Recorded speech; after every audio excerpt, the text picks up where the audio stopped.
ഇങ്ങനെ വരുമ്പോൾ നിങ്ങൾക്ക് നാട്ടിലൊക്കെ പോകാനും അല്ലെങ്കിൽ പല കാര്യങ്ങൾ ചെയ്യേണ്ടി വരും അല്ലേ, പലപ്പോഴും ചിലപ്പോൾ മാറിക്കേണ്ടിയൊക്കെ വരും. തീർച്ചയായും എങ്ങനെയാണ് അത് നിങ്ങൾ നമുക്ക് ഇവിടെ മാത്രമല്ല നാട്ടിലും ഇപ്പോൾ തുടങ്ങിയിട്ടുണ്ട് കനൽസിന്റെ സിറ്റുവേഷൻ. ഇവിടെ എന്ന് പറഞ്ഞിട്ടുണ്ടെങ്കിൽ അത് കുറേ കൂടി ലൈസൻസ്ഡ് ആണ്. ലൈസൻസ് ഇല്ലാതെ ഇവിടെ കനൽസ് തുടങ്ങാൻ പറ്റത്തില്ല. ഇപ്പം ഞാൻ ചെയ്യുന്നതെന്ന് പറഞ്ഞാൽ ബൂത്ത്വുഡ് എന്ന് പറഞ്ഞുകൊണ്ട് ഇവിടെ അടുത്തുള്ളൊരു കനലാണ്. ഇവിടുന്ന് അത്യാവശ്യം ദൂരമുണ്ട്. ഡ്യൂക്ക് സിറ്റ് ഓക്കെ, ഇവിടുന്ന് അത്യാവശ്യം ദൂരമുണ്ട് അത്.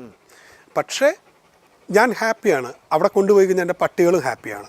അപ്പോൾ അതുപോലെ തന്നെ മറ്റൊരു കാര്യം എന്തോ ആവും നമുക്ക് എക്സ്പെൻസ് എന്തോ ആവും ഈ കനലിലൊക്കെ കനലിൽ ഇപ്പം നമ്മൾ ഇടുന്ന കനലിൽ നാട്ടിൽ പോകുന്നു അത് കുറച്ച് എക്സ്പെൻസീവ് ആണ്. ഇപ്പം എൻ്റെ ഇതിനകത്ത് പറയുകയാണെങ്കിൽ 20 പൗണ്ട് 20 അല്ലേ 20 pound per day per dog per day 20 pound.